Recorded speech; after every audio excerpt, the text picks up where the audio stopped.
Hello everybody, welcome back to Mick. My name is, of course, that guy. That's me. Here are today's stories for you all. A lot of stories, a lot of variations, a lot of spicy tea for us to all dip our little lippies into. If you enjoy this video, give it a like, subscribe, and with that said, here we go. Am I the a-hole for leaving at 18? She is a control freak. She doesn't believe in a lot of medical issues, MH illness, birth control, certain vaccine and immunizations. I have struggled with MH issues since I was in 3rd grade. However, whenever I tried to commit or when I self-harmed, she didn't see it necessary to have me go to therapy or be tested for any mental illness. Okay, it's nice that this person isn't trying to make the trigger words too strong and easy to identify, but I mean, look, at this point, you're censoring a rude finger. We know what you're trying to talk about here. The human brain's smarter than a lack of vowels. There were times I was hit and bruised by her. She would tell me that other parents would see her as bad because I was not a good kid. As I got older, I felt her get more controlling of me. She has told me that not all parents take care of their kids or keep them alive, so I am able to grow older only thanks to her parenting. What? Gotta love those standards to meet. Hey! At least you're not unliving. That's the quota we gotta meet for being a good parent these days. Anyway, her control is growing. I have had my license for 6 months now, and I am not allowed to drive by myself. I am not allowed access to my money from my paycheck. The account and card is in her name. I am not allowed to sit outside by myself if nobody is home, or walk up the street without permission. We live in a very safe and rural neighborhood. I am not allowed to sit near my boyfriend when he comes over. He is not allowed to have his arm around me, and we are not allowed to be alone in our house, which has cameras inside and out. Another recent situation was that I am late for my monthly cycle. She accused me of being pregnant, which drastically increased my anxiety, as now I am fearing that possibility. When I was younger, she used to tell me that she was okay with going to jail for my death if I were to get pregnant at 16. I went to the extent of taking a pregnancy test, which came back negative, yet I still fear that it is somehow possible. We started doing college tours as I want to head into a nursing career, and each tour we've taken has been treated as though it's hers. I tend to feel rude during them as I feel like I am not able to express myself, whether that be my wants or needs during the tours. When it comes to paying for college, she also won't allow me to pay for tuition and books out of pocket, nor co-sign on the loans as I can pay her back. She has told me that there is no need for me to take part in paying for my college education, unless I am trying to, quote, escape her. Once again, though, I feel guilty, because as the only child, I understand that she is just trying to provide for me. Yeah, that's what she's told you, I bet. When I explained this to my boyfriend, he told me that he would be more than happy to help me leave my home at 18 and allow me to live with him while I work on starting my nursing career in college. He is also extremely supportive of my wants to go to therapy and get help for my mental health. While I think it's generous, I still feel guilty for wanting to leave, and I feel happy after what my parents have allowed and provided me. A home, education, the opportunity to play sports, etc. Am I the a-hole for thinking it would be better for me to leave and to work on my life health? No, you know what, OP, you're right. You should genuinely be really thankful that your parents, they've supplied you with the basic needs. Let's mention here, the minimum needs, the minimum requirements to raise a child. This is... They aren't giving you a special treatment here. You are not privileged. Let's just make that clear. On the other hand of things, I can understand a parent wanting to take your financial and just living situational health into our own hands after knowing what kind of mental illnesses you seem to be struggling with. But to this degree, I think it's going a bit too far. Doesn't help too that she's someone who's all anti-vax. Next story. Am I the a-hole for not wanting to give my late husband to his parents? I don't know what's worse to think of here, if it was a late husband or a living husband. When my husband was diagnosed with cancer, we froze his sperm so we could have children via insemination, even after chemotherapy. His parents were very involved in his treatment and were aware that we were doing this. His treatment was unfortunately unsuccessful, and he passed away on July 19th. His parents asked me if I was considering being inseminated with his spermimi, and I said no. Then they asked me if I could transfer ownership of the stuff to them, so they could use it to have grandchildren. I assumed they're planning on hiring a surrogate for this, but I'll admit I was so surprised and confused I didn't actually ask. My gut reaction was that this is wrong and exploitive, and not what my husband would have wanted. He froze his stuff because we wanted to raise a family together, and freezing his stuff seemed like a better option than adopting or using a donor. Not because he wanted to give his parents grandkids or just put his DNA out in the world for the sake of it. I'm also confused about who they expect to raise this child or children, as they're both in their 60s. The surrogate? One of their nieces or nephews? My husband had no siblings, and I certainly wouldn't feel comfortable doing it. It feels like they just want their bloodline to continue without any thought to the practicality of it. So, people's thoughts. Yatta, I'm sorry for your loss, but I think you should reconsider this. Those people lost their child. They had a child, so clearly they wanted a descendant. Your husband also wanted a child. Yes, he wanted it with you, but clearly that means he also wanted a descendant. While I understand that your gut reaction at first was to say no, I would suggest that you put yourself in their shoes. They are an older couple with at least one member infertile now. They won't have another kid together, and it's perfectly normal for them to get mad at you when you're denying them grandchildren. No a-holes here because the wound is still fresh. Maybe try to stall things to avoid things ending in a legal battle neither of you currently have the energy for. Not the a-hole. Grieving is one thing, but planning a grandchild from a dead son is a step too far, and while they are in pain, this is not why human life should be created, to alleviate the pain. Yeah, on that note, this really does sound like it's akin to a marriage-saving baby. It almost sounds like they're hoping to reincarnate their son through another child. But on the other hand, you can also argue that, this is their son as well. It's kind of like his son's remains, I suppose, so shouldn't they get a right to access their son's remains? I don't know, I'm kinda stumped on this one. Let me know what you think in the comments below. For now, we'll move on to a relationship advice story with a very interesting update. I'm an 18-year-old female, and I caught my dad, who's in his 40s, cheating, and I don't know what to do. I have moved out, but I live nearby. I had plans for this weekend, but I had to drop them. I decided to visit home. I didn't find anyone there, so I let myself in, and was just hanging out in my room when I heard someone at the door. Well, it was my dad, and there was one of my mum's friends with him. It was pretty obvious what they were planning to do. I just left. I couldn't believe it. Dad followed me out and told me that I should talk to my mum and not worry about this. He was surprisingly calm, but I couldn't handle it and pretty much walked out. It has been a few days, and I don't know what to do. Mum hasn't texted me for 2 days, and I know something is up. I know I should tell her, but it will crush her. If she knows Dad is cheating on her with one of her close friends, I can't do this. I know I should, but it would be bad, and for all I know, she would react badly to it and blame me. That has happened to me once when I told a friend about her boyfriend cheating on her. How do I go on about telling her? Yeah, a little bit of choose your own adventure here, folks. What do? Does she tell her mum? Does she not?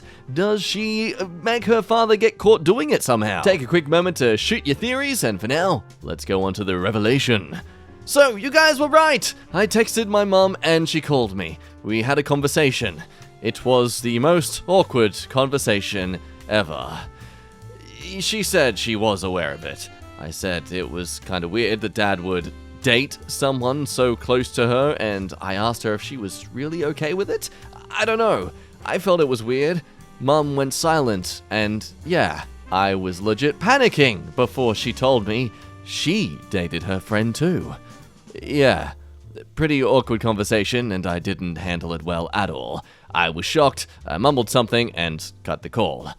I did text her after and told her it was okay with me as long as they were happy. My mind is blown. My parents are the most straight-laced people ever. I didn't expect anything like this from them. It will take some time to okay with it, but yeah, I have a lot of memories which I am reevaluating now. I don't know how long they have been, but I think it has been for a long time. Like, am I an idiot for not finding out?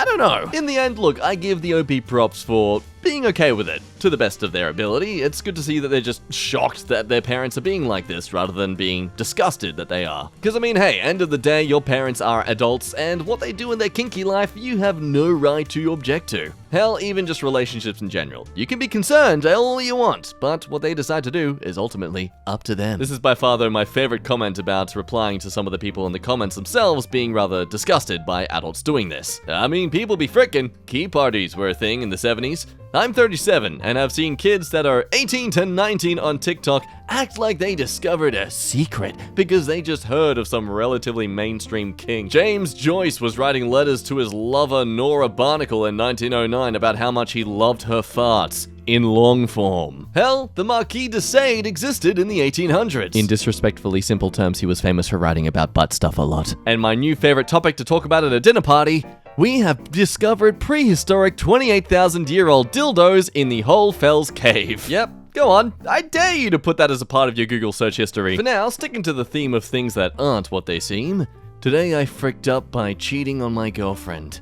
I fricked up by cheating on the girl I'd possibly wanted to spend my life with. I'm writing this because I feel sad and regret my actions, and I'm not able to tell her all this to her face. I started seeing her in July 2020, and we got along in January 2021, and things were going perfectly smooth. But she has this childish attitude of mocking me by mentioning other guys that how, oh, is he good and whatnot, and sometimes she used to fake fight with me, which she told me later on. At first I thought she was being serious with the fighting, because she liked mocking me. Also, she used to mention that she wants to try getting into multiple relationships at once, and she has even told me that she's in a casual relationship with someone else and should not indulge in some certain activity with the other person, she just wants to know him. And when this started happening repeatedly, I used to get anxious and feel insecure. So then I told her not to do this with me, and after a while she stopped for some time, but then repeated a few days later. Things went off when she told me that she's been using a dating app for a while, but just to talk to people. Mostly all of this was to mock me. Yeah, wow, you're really sure you want to spend your life with this person? I was pretty much angry, and then I started talking to one of the other girls, which I used to talk to last year. And we met a couple of times, which gave me a short-lived sense of relief. And I never mentioned it to my girlfriend that I'm seeing someone or even talking to someone else. But one bad day, she got to know about the other girl, and she came to my home directly and confronted me, and I did not have any words to say, just full of guilt and regrets. I don't know how much time will it take to get out of this, but I think I should have confronted her in the past that she should not create such insecurities of seeing other people. Now look, I'll be honest, it took me a couple of reads to really get what was going on here. But it seems like you guys weren't exactly a compatible match, and so you mistakenly went with someone else despite not actually ending things correctly with your partner. That, or you're an unloyal piece of poop, and instead of confronting your partner about your dissatisfaction, you just went to find satisfaction somewhere else without actually, confronting the issue at hand. But also, how is everything she's done not terribly abusive? I mean, this comment highlights a good point. You don't just talk to people on dating apps. She's just mad you did it before she did. Seems like it was heading that way anyways. You talk about it openly and fix your problems, or move on, as it won't work otherwise. In another comment, the OP does mention that she would sort of say that all these things were a test, that the way she'd tease him about wanting to see other guys, or that she'd say she wanted to be in a relationship with someone else, or have certain interests with someone else. Oh, she was just saying it to test you. She wanted to see your reaction. And look, honestly, if you test people, I think you deserve to be cheated on. Really. You're literally trying to subconsciously egg this person on to doing something. Anyway, let's move on to some AITA stories. Am I the a-hole for wanting to walk into my first home without my wife? My wife, who's 25, and I am 27, have been married for 6 months now. I have a good job in sales, and have managed to save enough to get together a deposit for a house. It is true that my parents have helped me out quite a bit too, financially. Now, my wife has not been employed very consistently. She has worked as a model, but hasn't saved much at all. Now, I bought the house, and the estate agent handed over the keys to me. My wife wasn't there at the handover. I was obviously super excited to show her the house and for us to start our lives together. We drove up to the house yesterday. I said to her while we sat in the car outside, "Is it okay that I go in alone first, just so I can have a moment alone in my first home?" I felt that it was a significant moment in my life, and I wanted to experience it alone, even just for 30 seconds. My wife was upset about this, and has been off with me ever since. We have moved some of our stuff in, but she's clearly ticked off. I think she's being selfish. My brother says I am being ridiculous. Opinions of the Peanut Gallery? Yatta! And you know what else? Since it's your house, you get to do all the cleaning, maintenance, etc. After all, she's just a dumb model, so she probably couldn't figure those things out anyway. Oh, everyone sucks here. It sounds like the OP is the one who bought the house. If I did that by myself, even if I was married, I'd want to go in alone and process the accomplishment I reached, and thankfully my partner would respect that if I had paid majority. That said, it's valid that her feelings are hurt, and you should apologize. Not the a-hole. I think I'd be so happy for my significant other that I'd allow them to have the first few minutes while I sneak away and buy them a pizza and a six-pack to celebrate. Just because you're a couple doesn't mean that everything has been or will be equal. If you can't celebrate each other's independent victories, then why be together? Yeah, 30 seconds of the rippling pleasure of pride sounds perfectly reasonable. As for this forum, if the genders were reversed, you'd be hearing about red flags and dumping the grouch. Oh, did I mention I'm making this an issue about gender rather than just actual couples? I hate women. And a summary of my thoughts, Yatta. Why did you get married if you don't want to experience life with your wife? I mean, after all, you literally say in your own post about starting our lives together. I assume the house is completely under your name. So you also acting like she's really just joining along in the ride with you when it comes to you literally owning a house together, a place, a home to live together and likely raise children together with. Yeah, if I was your partner, I would definitely feel like I'm just being a side thing. On the other fence though, relationships really should be nothing more than just complementing each other's lifestyles and our progress together, so where do you stand on that? Especially if it's just 30 seconds of private time alone, is it really that much of a deal? Let's move on to the next story while we ponder that. I, a 21-year-old female, just found out that my boyfriend, who's 22, has been married for our entire 1.5-year relationship. I met my current boyfriend when we were 20 and 21, respectively. On our first date, he had mentioned that he has been married and divorced because he got married when he was 18. Oh, how is that not a red flag? They began dating when he was 17 and got married within the first year of dating. How do you not see the crimson red flag? I found this to be very shocking because we are so young, but I was able to move past this. He would still occasionally talk about this, what I thought to be ex-wife, but I never really thought anything of it. He would always mention that he needed to get his ex-wife's name off of his car loan. I would ask him why they didn't settle this in the divorce, and he would say that she was just being difficult.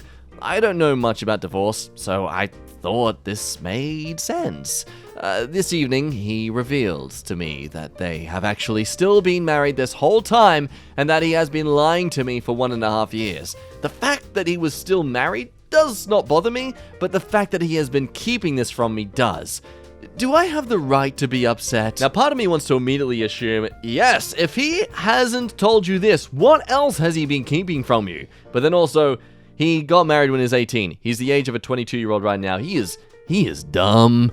He is so dumb. So it does not surprise me that this would be his tactic of just pretending it doesn't exist. This could be an argument of affording divorce and all the ramifications that come with it. So still, I don't know. What do you do in that situation? I mean, if the relationship's really working out, then do you push through it? Or is it something where you just be a real deal breaker about? For now, next story. Am I the a-hole for marrying my brother and his wife in secret? My older brother was married for 17 years and had 2 children, but divorced his ex years ago after she had a mental breakdown where she endangered the lives of the kids.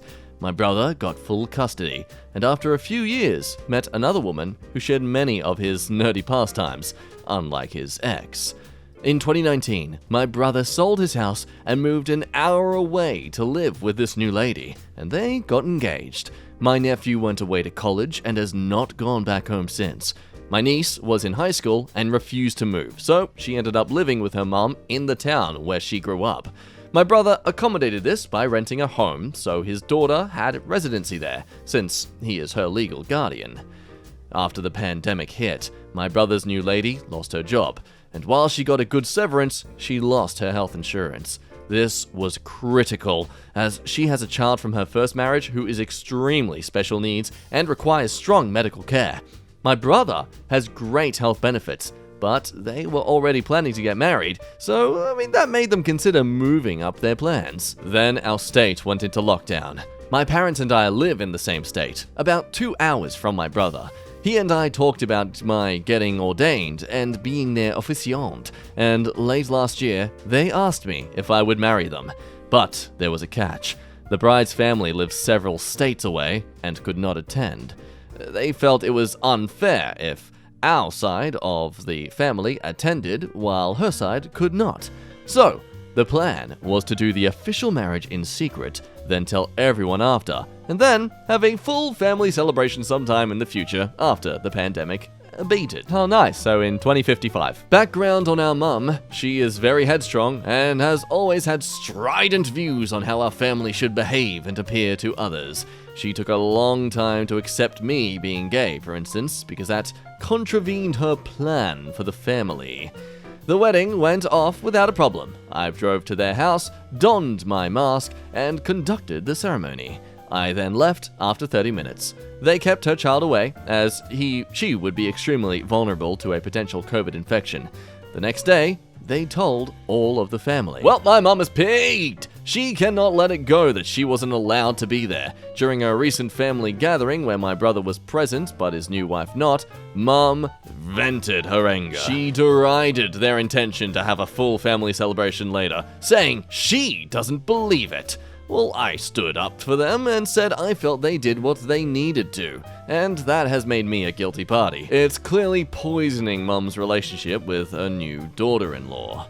My thinking was that we didn't do anything wrong. If the situation were reversed and my sister-in-law's family had been able to attend while our side not, I know my mum would have been enraged. So, the most fair thing to do was to tell no one until it was done. I swear this wouldn't be a partly AITA video if there wasn't at least one wedding fiasco to talk about. Personally gonna shoot an AITA for obvious reasons. This is their wedding, their choice. Now to move on to a story that represents the unhealthy side of nofap. Today I fricked up by not doing the thingy to myself. See YouTube, I didn't say it. You can't demonetize me again. Years ago, I was a late bloomer when it came to the most common puberty hobby. Something about it just felt awkward, so I didn't do it despite unusually easy access to pune for a 14-year-old. Turns out no-nut puberty has consequences. So one day, at the end of football practice, I started having intense abdominal and groin pain. The pain was so intense, I could barely walk. Now, I'm from a small rural area that was pretty much having a deal with it, shake it off the pain attitude, so I just dealt with the pain for about a week. Now, at the time, I lived with my brother, who's 24, and his then wife, since my mom was a truck driver. My sister-in-law definitely noticed something was wrong, but I refused to acknowledge it and didn't tell her the full extent because I didn't want to admit to being weak or talk to a girl about my tenders. My will finally broke when my mum was home for the weekend. She suggested it could be a hernia, which freaked me out even more and led to me claiming that I could just deal with it for the last 3 weeks of football. That didn't fly, so my mum, brother, and I headed to the ER. In our small town ER, one of the doctors was a Vietnam immigrant who is a fantastic doctor, but his broken English sometimes made communicating difficult. He tells me to drop my shorts as I look on in horror that my mum and brother were gonna see my wee-wee. After poking and prodding for a few minutes, he leaves the room for what felt like an eternity. He comes back and starts trying to explain that I was suffering from a growing pain of puberty, where my testes were overproducing the men, causing a backup. There were a lot of awkwardness as we sat there trying to fully grasp what the doctor was struggling to communicate, which was I needed to find a way to release the excess gentleman. Doc has then given me a pain shot and prescription that should help. While we're waiting on the pharmacist to arrive after hours, I broke the silence in the truck by asking, Did the doctor just say I need a jack off? went to school the next day to tell my friends and coaches that I had a doctor's note to to do the thing. I sincerely hope you kept that note and have it framed or something. I made the mistake of telling a boss the story. Every sick day I took, every vacation or personal day was met with a comment about knowing what I'm really gonna be doing. But hey, doctor's orders. Good soldiers follow orders. Next more dramatic story. My best friend has feelings for my fiancé.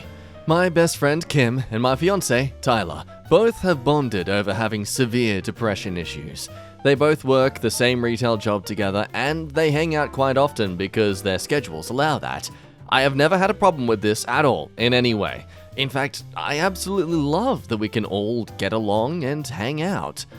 A month ago, my best friend, who brought up that her and my fiancé should get the chemical symbol for serotonin as a tattoo together because they have gotten so close and bond over depression.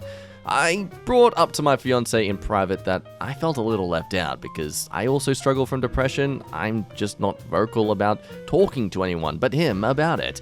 My best friend knows that I struggle with anxiety and depression, but it's not something I like to go deep into.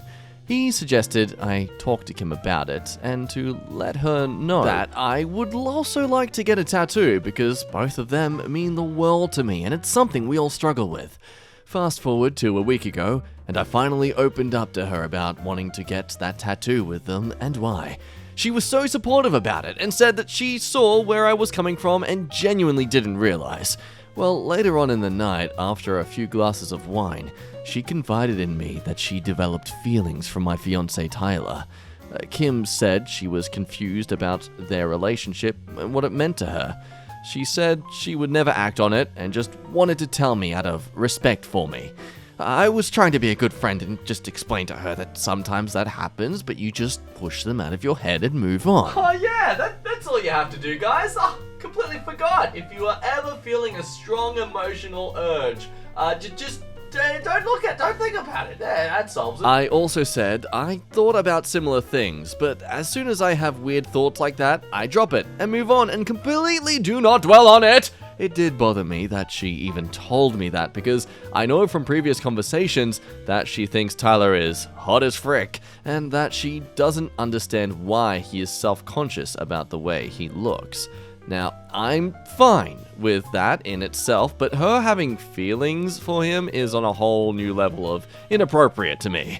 Anyway, I just dropped it because I know she wouldn't act on it, and Tyler does not see her in that way at all. I also respected that she didn't want me to tell anyone, mostly because I didn't want Tyler to feel weird about it, and I didn't think it was necessary. It would only create more drama. The next morning, Kim reminded me to take my tattoo appointment multiple times and seemed like she was excited for all of us to get it. I put her confession in the back of my mind and moved on, like everything was normal. Nothing was going to happen, so no need to make a big deal about it, in my opinion. Well, that was until last night, when out of the blue, she texted me, "Oh, I'd rather get a different matching tattoo with you than the serotonin one. I feel like that doesn't represent our friendship like I want it to. I still want it to, but I feel like it's not something that makes me think of me and you." So I called her and asked what that weird text was about, and she said that she had just been thinking about it a lot. I told her I already paid my part of the deposit and had it scheduled the same day and time as both of them. I also reminded her that in not the nicest way that I struggle for the same reasons and that I felt left out. Well, she yelled at me about cussing and I hung up on her and texted, "I've literally already paid $40 for this tattoo. I told you how I felt, not because I'm jealous that you guys are getting a tattoo together, but because I struggle for the same reason. Don't worry about it. I'll cancel my tattoo and lose $40 just so you can get a tattoo with my fiancé, who you just admitted you had feelings for." Yeah, I admit I shouldn't have thrown that in her face, but it was how I felt. I was so hurt and angry and upset that I called Tyler and told him everything. And I told him I really didn't feel comfortable with him getting that tattoo with her. He completely agreed 100%. Now, everything is super weird and messed up. She got rid of her Facebook and Snapchat right after this happened. I can still text her, but I honestly don't know if we can come back from this. Now Tyler is super upset that she would even bring that up, and we both don't understand why she didn't want me to get that tattoo. She is still texting him and admitted everything to him too. I just don't know what to do about this. Well, if anything, there's nothing you need to do about this. It's all played out on its own for you. Look, realistically, this friendship you had with your friend really ended the moment she started developing stronger feelings for your fiancé. She was basically playing nice guy, hoping he would eventually get bored of you or you'd eventually just suck, and so she could come along and bait him in. You weren't special to her anymore. You were an obstacle. Now, I'm sure she denied that immediately because she still cares about you. But come on, the reason she confessed to you was totally a way to hopefully get your approval for her to join in the relationship in some way. Anyway, those are my thoughts, and that's where I'm gonna end today's video. Thank you once again if you've watched this far in. I absolutely appreciate your company. Give this video a like to help out the little algorithm gods, and subscribe if you are not yet already. But with all that said, my name has been Jack. You have been a lovely person to ramble with today, and I look forward to doing it again soon. Bye-bye.